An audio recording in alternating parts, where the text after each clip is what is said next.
बालाजी, तुम्ही तुमचा मुद्दा स्पष्ट कराच, पण त्यानंतर मला अभय सर तुमच्यासाठी एक प्रश्न असणार आहे की खरी लढाई आता जेडीयू आणि भाजपमध्ये. पहिले बालाजींना मुद्दा पूर्ण. तर SIRचा मुद्दा मी बोलत होतो की SIR मध्ये ज्या पद्धतीने 65 लाख लोकांचे मतं वगळण्यात आले आणि ती लोक स्वतः समोर येऊन सांगत होते की आम्ही जिवंत आहोत आणि आमचं नाव गेलेलं आहे. ते कुठली काँग्रेसचे लोक नाहीयेत, ते RJDची नाहीयेत, JDUची नाहीयेत आणि भाजपची सुद्धा नाहीत, सामान्य नागरिक आहेत.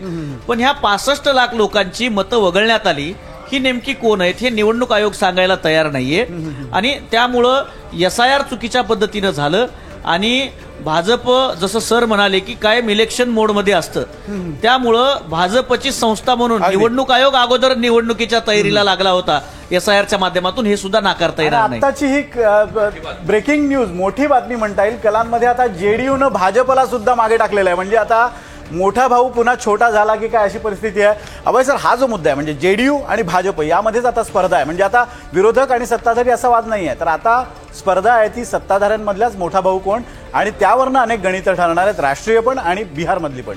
बिहार निवडणुकीच्या काळामध्ये चर्चा होती की महाराष्ट्राप्रमाणे बिहारमध्ये पण भाजप वागणार का, आणि त्याचं असं होणार नाही याचं कारण आपण केंद्रातलं सरकार आपण सांगत होतो की केंद्रात त्यांचा पाठिंबा आहे म्हणून. परंतु आता आकड्याचं गणित बघितलं आपण तर बिहारमध्ये सुद्धा नितीश कुमार यांनी आघाडी घेतलेली दिसते आणि त्यांचा परफॉर्मन्स मला वाटतं की हा बेस्ट परफॉर्मन्स आहे आतापर्यंतचा जेडीयूचा आघाडीमधला. कारण मागच्या वेळेस 2015ला ते एकत्र लढले त्यावेळेस हेच प्रशांत किशोर या पार्टी आहेत या निवडणुकीमधले, ते त्यांचे रणनीतिकार होते आणि त्या काळामध्ये त्यांनी काँग्रेसला 43 जागा दिल्या होत्या आणि काँग्रेसच्या 30 जागा निवडून आल्या होत्या. म्हणजे स्ट्राईक रेटच्या बाबतीत तेव्हा जे प्रमाण होतं त्या प्रमाणापर्यंत जेडीयू कुठेतरी जाताना दिसतंय. आता मतांची ऍक्च्युअल टक्केवारी येईल त्यावेळेस मला वाटतं की आज सगळ्या गोष्टी स्पष्ट होतील. परंतु सारख्या जागा लढलेल्या असताना ते पुढे आहेत, निश्चितच त्याच्या मतांमध्ये त्याचं प्रतिबिंब दिसणार आहे असं दिसतंय. लोजपाची 5% बरोबर मतं जेव्हा येतात तेव्हा ते त्याचा किती ऍडव्हान्टेज मिळू शकतो हेही मला वाटतं याच्यातून अधोरेखित होतं. एक मुद्दा मला लगेच सांगायचं ते म्हणजे ह्या आकडेवारीकडे आता जर बघितलं ना, आपल्याला लगेच नकारात्मक नाही सांगायचं, पण पुढच्या 5 वर्षातल्या बिहारच्या राजकारणामध्ये नितीश कुमारांचं जे स्थान आहे ते खूप मोठ्या पद्धतीनं बदललं, कारण नितीशच्याच पाठिंब्यावरती केंद्रात सरकार आहे.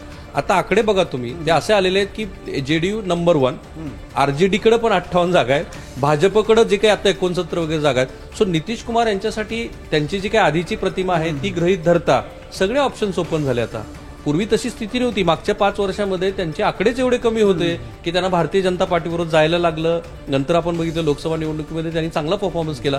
नितीश कुमार यांचं पुन्हा एकदा बिहारमधलं स्थान हे इतकं बळकट झाल्यानंतर राष्ट्रीय पातळीवरती सुद्धा जेडीयू आणि नितीश कुमार यांचं महत्व हे पुन्हा मोठ्या प्रमाणामध्ये अधोरेखित होताना आपल्याला दिसतं. म्हणजे जवळपास 20 वर्ष सत्तेत राहिल्यानंतर आणि की पोझिशनला, म्हणजे एक आपण त्याला म्हणतो की प्रमुखपदी राज्याचा चेहरा म्हणून नितीश कुमार वावरले. अँटी इन्कम्बन्सीचा फायदा होताना म्हणजे प्रभाव पडताना दिसत नाही, प्रो इन्कम्बन्सीच उलट दिसते आहे.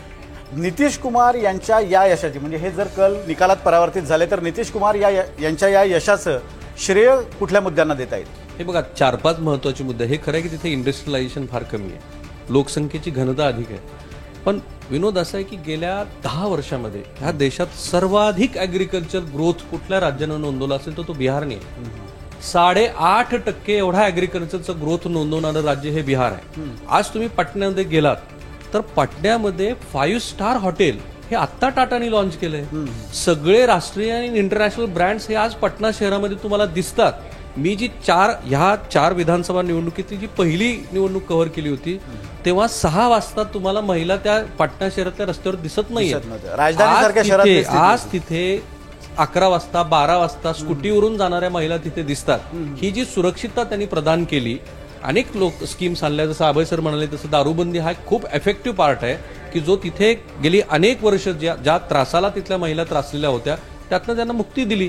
आपलं जे काही सामर्थ्य आहे, समजा शेती, कारण ते तो सगळा गंगा आणि यमुनेचा भाग आहे, तिथे तुम्ही शेतीवर काम केलं, इन्फ्रा थोडेसे वाढवले, रस्ते खूप चांगले झालेले आहेत, जसे उत्तर प्रदेशमध्ये झाले तसे बिहारमध्ये झाले.